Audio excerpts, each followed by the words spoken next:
Tribunal করতে গেলাম because Raihan খান প্রচন্ড অসৎ একটা মানুষ। না, ওটা হচ্ছে সিনেমা যেখানে আমি অভিনয় করি, এখন আমি অভিনয় করছি না। আচ্ছা এনিওয়ে, আর আমার নাম হচ্ছে রাকিব হোসেন ইভন। আচ্ছা সকলকে ধন্যবাদ। যারা উপস্থিত হয়েছেন প্রত্যেকে এখানে এসছেন আমাদের একটা আজকে ফিল্মের প্রেস মিট। ট্রাইব্যুনালের যে জার্নি সেটা আমরা পুরোটাই এ পর্যন্ত যতটুকু করেছি সেটা চট্টগ্রামে, এবং এটা একটা সত্য ঘটনা অবলম্বনে।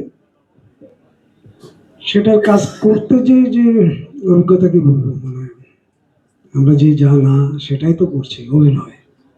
এখানে চরিত্রে ঢোকার চেষ্টা করেছি। এখানে একটা মানে কি বলবো, একদম সাধারণ একটা উকিল, বটতলার উকিল, এবং বটতলার উকিল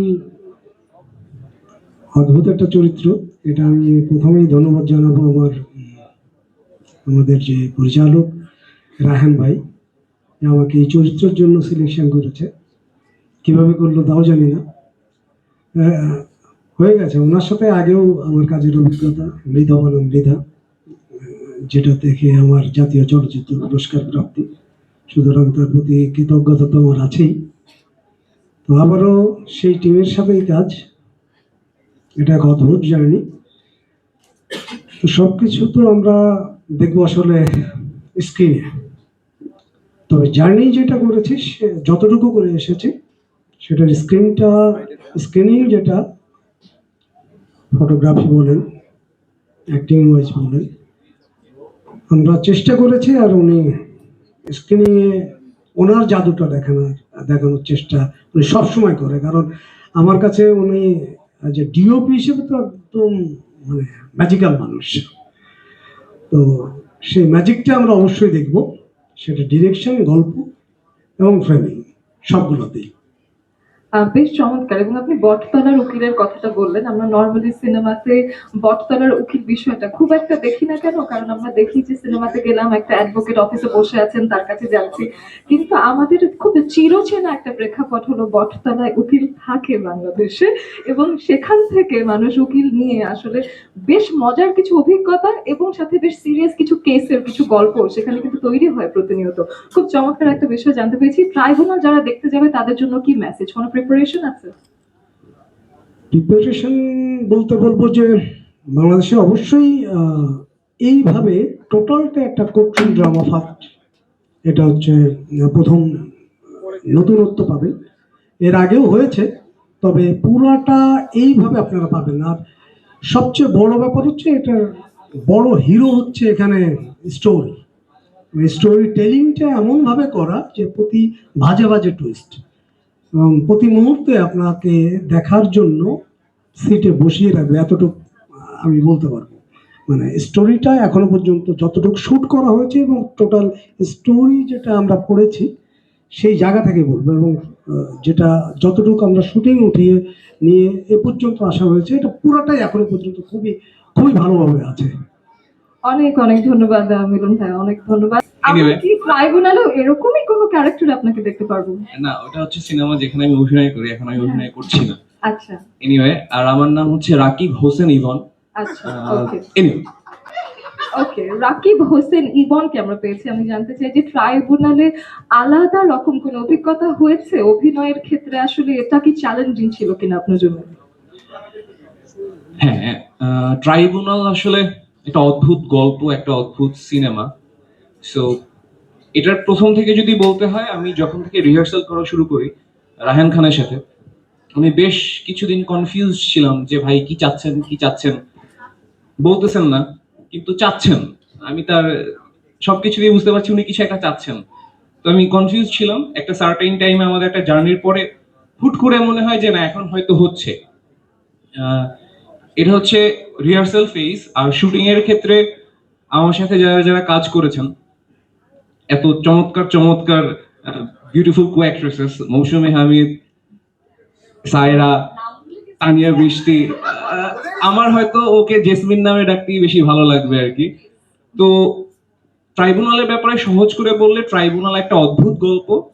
এরকম গল্প যখন আমি শুনেছি আমি প্রথম দিন গল্প শোনার 2-3 ঘন্টা সময় লাগছে আমার প্রসেস করতে, যে আসলে এই গল্পটা কি বলতেছে, বা অদ্ভুত কিছু একটা, মানে এটা আমি যদি আপনাকে বলি যে অসাধারণ কিছু, তাও কম হবে। যদি বলি যে নতুন কিছু, হয়তো আমাদের ইন্ডাস্ট্রির জন্য গল্প বলার নতুন একটা ধরন আসতে যাচ্ছে আসলে ট্রাইব্যুনাল। বেশ চমৎকার, এবং আমরা সেখানে আপনাকে যেহেতু দেখবো, we are eagerly waiting for that. এবং দর্শকের জন্য আসলে কোনো মেসেজ আছে কিনা, দর্শক এটা ট্রাইব্যুনাল কেন দেখবে, তাদের জন্য এটা কেন ইম্পর্টেন্ট হতে পারে? ওয়েল, দর্শক দেখবে কারণ দর্শক সিনেমা দেখে, দর্শক বাংলা সিনেমা ভালোবাসে, তাই সিনেমা দেখবে। আর ট্রাইব্যুনাল কেন দেখবে তার 1000টা কারণ বলা যায়।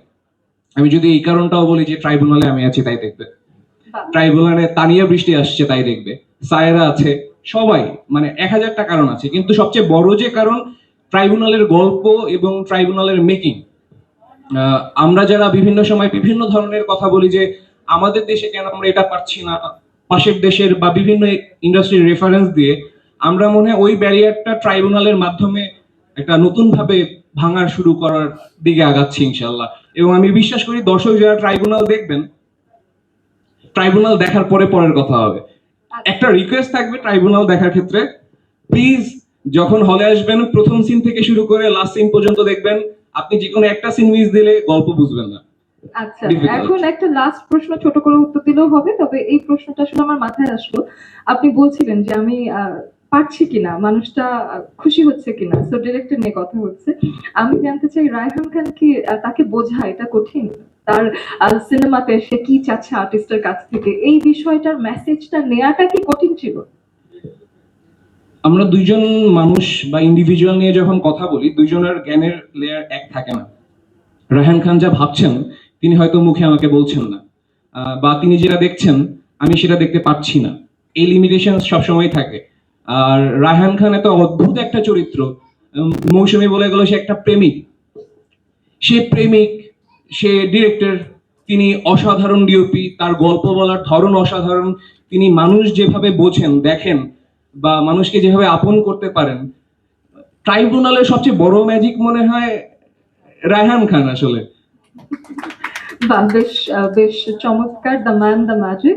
And thank you Evan for your presence here, thank you so much. Thank you so much. আপনারা বাংলা সিনেমা যেভাবে দেখেন আমাদের সাথে থাকেন। আমরা সিনেমার নতুন একটা সময় শুরু করতে যাচ্ছি। আমরা যে যার জায়গা থেকে চেষ্টা করছি বা করে গিয়েছে আগে থেকেও, কিন্তু আমার বিশ্বাস এই রোজার ঈদের পর থেকে বাংলা সিনেমা নতুন একটা ড্রাইভ দিবে। এবং আমরা ট্রাইব্যুনাল দিয়ে আপনাদের হতাশ করব না, কিন্তু খুশি করার পরে কি হবে সেটা জানার অপেক্ষায়। ধন্যবাদ। আপনারা একটু আগে হয়তো খেয়াল করেছেন, আমি একটা ছোট্ট করে ইন্ট্রো দিয়েছিলাম, তারপরে মানুষটা উল্টো দিকে হাঁটায়, আমি তাকে ডেকে আনি নাই। সেটা হলো যে আমি বলছিলাম যে যেই মানুষটা নাটকে বা সিনেমায় কোনো কাজে থাকলে আমি সেই কাজটা দেখি, কারণ উনি করছেন মানে ভালো কিছুই হবে। তো সেই মানুষটা আমাদের সাথে শাহেদ আলী ভাই আছেন, তাকে একটু ডেকে নিতে চাই এবং তার জন্য একটা করতালি আমরা আশাই করতে পারি। Thank you, thank you. অনেক হালকা। কেমন আছেন ভাই? ভালো আছে, আপনি কেমন আছেন? ভীষণ ভালো আছি, এবং ট্রাইব্যুনালে আপনাকে যখন পাচ্ছি তখন ট্রাইব্যুনালের প্রতিও আমাদের একটা ভালো আশা আছে। তো আপনি ট্রাইব্যুনাল কেন নিলেন, কেন আপনি ট্রাইব্যুনাল করতে গেলেন? ট্রাইব্যুনাল করতে গেলাম বিকজ রায়হান খান প্রচন্ড অসৎ একটা মানুষ। অসৎ? হ্যাঁ, বাট স্ক্রিনের ভিতরে ওর মতো সৎ মানুষ আমি এই ইন্ডাস্ট্রিতে দেখি নাই। তো আমার ওর ডিরেকশনের প্রতি, ও যে গল্প বলে, ওর স্ক্রিনের প্রতি আমার একটা দুর্বলতা আছে। তো সেই দুর্বলতার কারণেই আমি আসলে ট্রাইব্যুনালের সাথে সম্পৃক্ত হয়েছি। আমরা কি তিনি কেন অসৎ বা তিনি কি অসৎ কাজ করলেন আপনার সাথে, সেটা সম্পর্কে জানতে পারবো? না, ব্যক্তি জীবনে, ব্যক্তি জীবনে আসলে এটা আমার থেকে অন্য অনেকেই ভালো বলতে পারবে, সেটা আমার আই ডোন্ট কেয়ার। আমি ওটা দিয়ে বদার নাই, বলছি যে স্ক্রিনের মানুষটি আমাকে অ্যাট্রাক্ট করেছে, সেই বিষয়টাই আমি আসলে হাইলাইট করার জন্য বলছি এটা। তাহলে ভাই কেন অসৎ সেটা নিয়ে আলাদা একটা প্রেস মিট আলাদা, করে আমরা ওইটা সেই অন্য বিষয়ে কথা রান্না, বলবো। ট্রাইব্যুনালে না। Okay, তাহলে ট্রাইব্যুনাল নিয়ে আমি জানতে চাই যে আপনাদের জন্য ট্রাইব্যুনাল কি আলাদা? ট্রাইব্যুনাল একটা কোর্টরুম ড্রামা, যেটা আমরা অনেকক্ষণ ধরে শুনছি। কোর্টরুম ড্রামা আসলে বাংলা সিনেমায় দরকার কেন? এই প্রথমে বললেন যে এটা আমার জন্য আলাদা কিনা, এটা আসলে এইভাবে বলাটা ঠিক হবে না। এখানে আমার কিছু নেই, এখানে আমাদের এই ছবিটা অনেক বেশি একটা উই ফিলিং এর ছবি। কারণ আমরা অন্যান্য বিভিন্ন আর্ট মিডিয়ামে এত বেশি আমি কেন্দ্রিক হয়ে পড়েছি, নট অনলি ফিল্ম, সেখানে আসলে আমরা টুগেদারলি কিছু অ্যাচিভ করতে পারি না। তো এই ছবিটা আমার মনে হয় যে টুগেদারলি অ্যাচিভ করার জিনিস, সেই কারণে আমি বলেছি যে প্রথমেই রায়ানকে গালি দিয়ে নিছি। এটা ডিরেক্টরের একার অ্যাচিভের জিনিস না, এটা আমাদের সবার একটা ওনারশিপ, এবং আমরা প্রত্যেকে নিজের নিজের জায়গা থেকে ট্রাইব্যুনালকে ওন করি, এবং সেটা রিফ্লেকশন স্ক্রিনে দেখা যাবে আশা করি। বাহ, অনেক ধন্যবাদ ভাইয়া, এবং আমরা খুব আশা করে আছি আপনাকে স্ক্রিনে দেখবো, কোনো একটা ক্যারেক্টারে দেখবো, এবং সেই ক্যারেক্টারটা কেমন সেটাও দেখার আশা করছি। যদি দর্শকদের জন্য এক দুই লাইন কিছু বলে দিতে চান। এটা গল্প নিয়ে, জি। হ্যাঁ বললাম যে ট্রাইব্যুনালের গল্প ইভন বলে গেছে একটা সুন্দর করে, যে প্রথম থেকে শেষ পর্যন্ত একটা শটও মিস করা যাবে না।